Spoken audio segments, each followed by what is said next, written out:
Hello ladies and gentlemen, the Cider Drink here, back with another top 10 for you guys. Well, if you saw my last video, you'll know that I've just done my top 10 favourite ciders list, and if you haven't watched it, then go and watch that first before watching this one, because it's time for the top 10 least favourite ciders, between reviews 251 to 350. Because if you've never seen my top 10s before, I don't do it like most other top 10 people, where they do the top 10 best and top 10 worst, because that's very subjective. I just basically take the last 100 reviews I've done and I pick my top 10 favourite and least favourite ciders from that list. That's why every single list that I do is completely different, and eventually when I do reach 1,000 reviews, which is way into the future for now, I probably will then do a top 10 favourite, like top 10 favourite ciders of all time or something. But anyway, I'm getting off the beaten track because I really kind of don't want to list these 10 ciders because, well, there's some surprises on this list, and there's also ones that aren't much of a surprise at all. But the fact that we're starting off the top 10 list with a 4 out of 10 just shows you that, yeah, there were some right stinkers this time as well. But, as with the top 10 favourite ciders, there's a couple of stipulations to mention. The first one being that there's no ciders from beer or cider festivals. They have to be available in shops or online, or basically in bottle form or can form or whatever. You must be able to readily buy them. And only one cider per company, because otherwise it will probably just be full of alcohol, well, cider pops, let's just say. With that said, there's a couple of ironic ones on this list, because there's actually 2 ciders on here, well, from companies which were actually on my favourite ciders list as well, which is quite surprising, but we'll get to them eventually. For now, the first dishonourable mention is from a company where actually most of the other ciders have been really good, but this one was just kind of meh. It is Rich's Golden Harvest. There wasn't anything necessarily wrong with this cider. It was just, I suppose it was kind of Rich's take on a mass-marketed mainstream cider, because it basically just had all the tastes of it.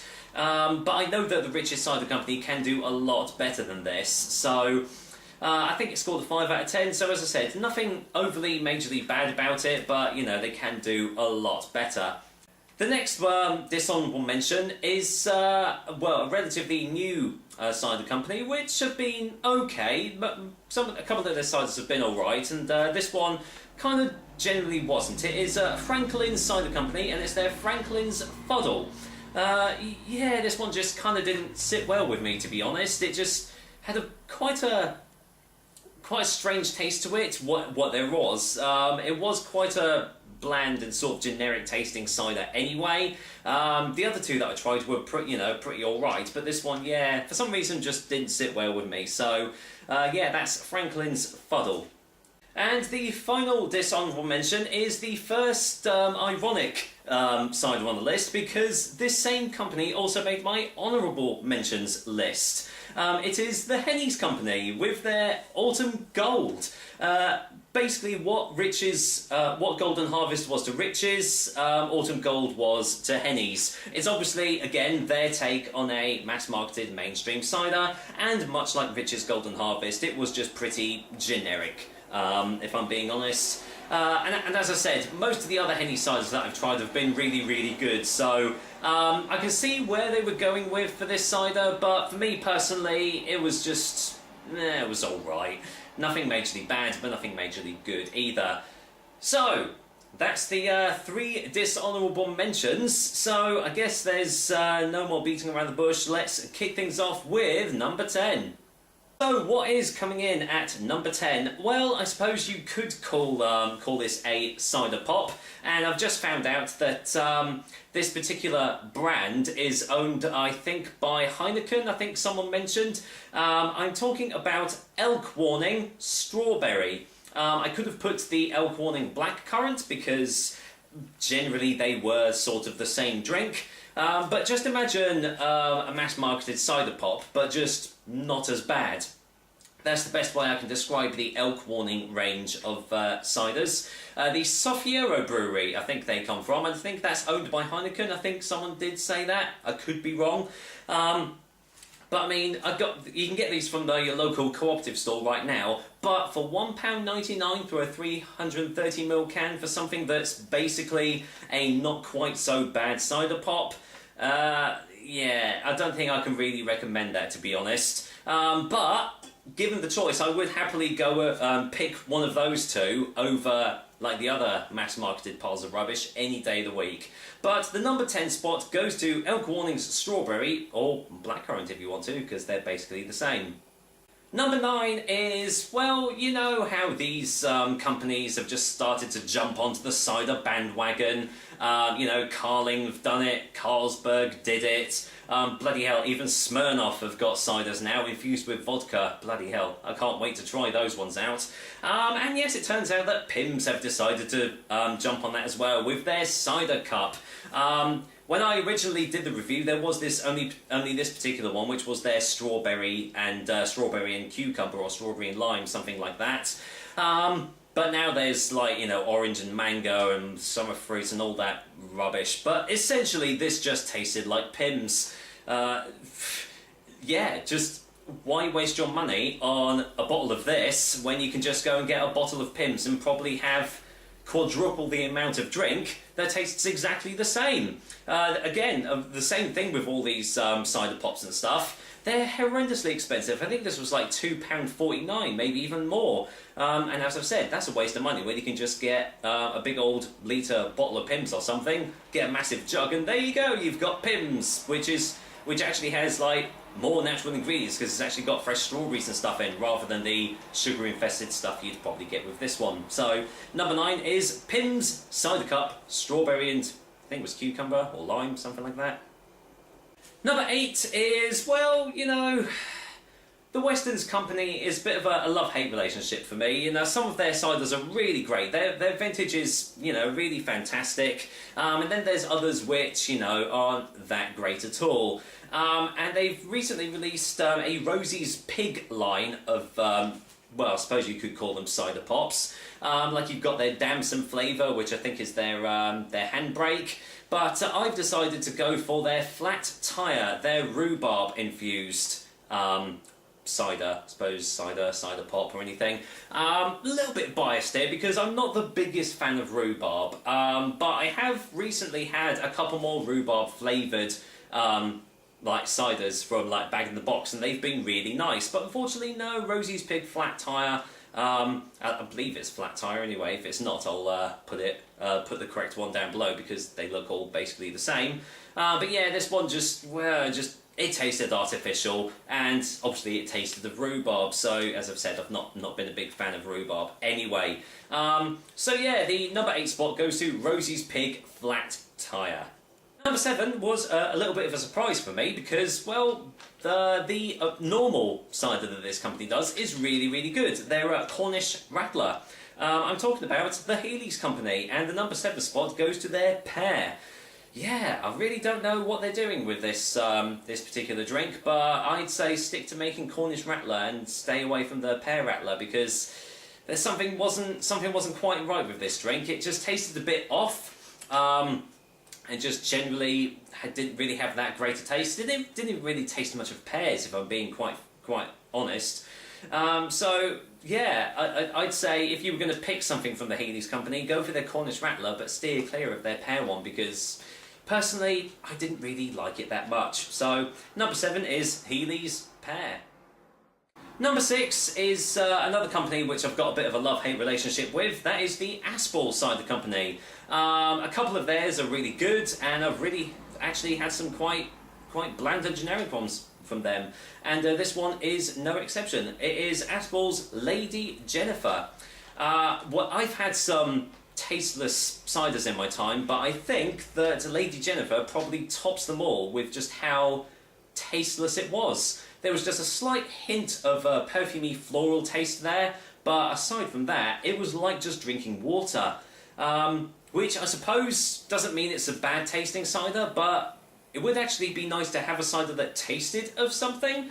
And a couple more of their other ciders have been pretty generic as well, but their vintage is really, really nice. Can't fault that one, and their Premier Cru is really lovely too.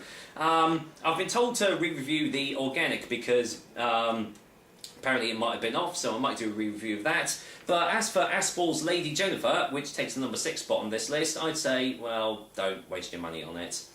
Number 5 is most definitely a cider pop. You had to have a list with an actual cider pop on here, didn't you? And number 5 goes to probably the most well-known cider pop out there, Kopparberg Mixed Fruit. I mean, what else can I say that's not already been said about this particular cider pop? It's... I think it was like the forerunner for cider pops everywhere. Well, Kopparberg definitely was anyway. Yeah, and then mixed fruit is probably the most popular one, but, well, it's just...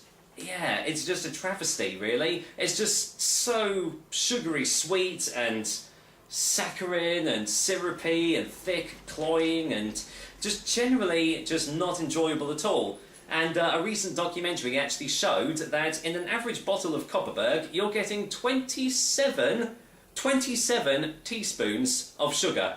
So if I just... there you go. So you're getting 27 of those in a Kopparberg mixed fruit. Now, don't know about you, but that doesn't sound like a cider, to be honest. That is most definitely a cider pop. So... yeah, and pretty much most of the Kopparberg range is like that as well. But for now, the number 5 spot goes to Kopparberg Mixed Fruit.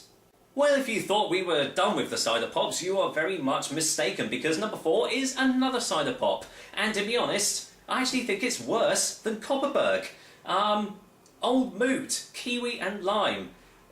I thought that Kopparberg was sweet, but my goodness me, the Old Moot ciders have just taken it to another level. I dread to think how many teaspoons of sugar are in those particular cider pops.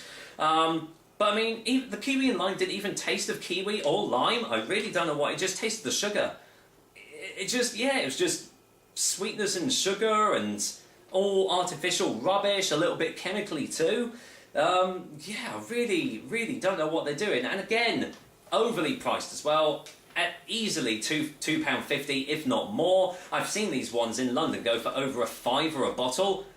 Whoa, if you spend money, that sort of money on that, then you've obviously got money to burn, because they're definitely not worth that at all. I'd say £1.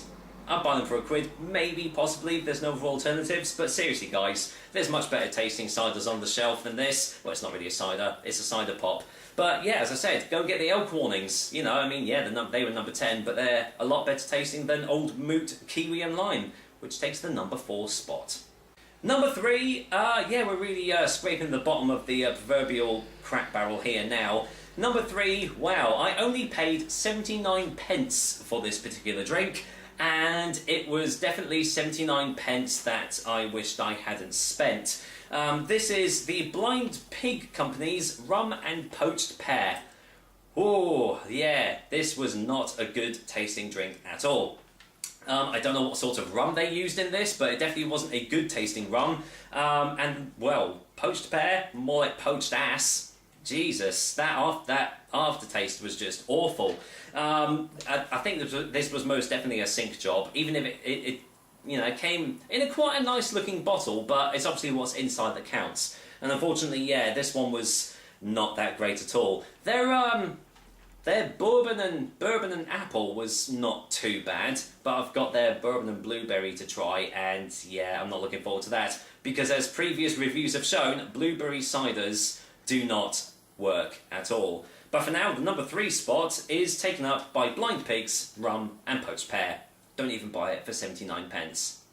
Number 2 is one of 2 1 out of 10s that I gave this period, and this one was no surprise at all. Again, I think I only spent like 19... In fact, I think I spent 79 pence on this one as well. And again, it was 79 pence that I wished I hadn't bothered with. But for some reason, this one was just calling me to try it out.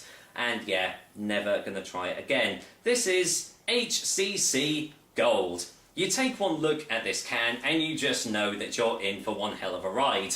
It looks cheap, it smells cheap, and it damn well tastes cheap as well. This is one of those drinks that people just buy to get drunk. They don't care about the tastes. Because it was just chemically, it was still thick and cloying, it was still sugary sweet, but it literally did just taste of liquid ass. It was up there with like Frosty Jacks that I tried all those years ago. It was just that bad. And I've noticed that there's like the HCC Black and their Black Pear, and they've released 2 more fruity flavours, and well, I know I'm going to have to try them at some point, but I'm going to put them off as long as possible. But the number 2 spot goes to HCC Gold.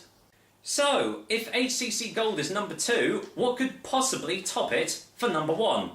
Well, this is probably the biggest surprise of this list, because the company that made my number 10 favourite ciders list is also my number 1 least favourite this period. I'm talking about the Mates Cider Company, and it was their Ida elderflower flavoured cider. Yeah, sorry Mates Company, but wow, I don't know how you make your elderflower cider, but that was just far too overpowering. I literally could only take 2 sips of that drink, and I just had to chuck the rest away.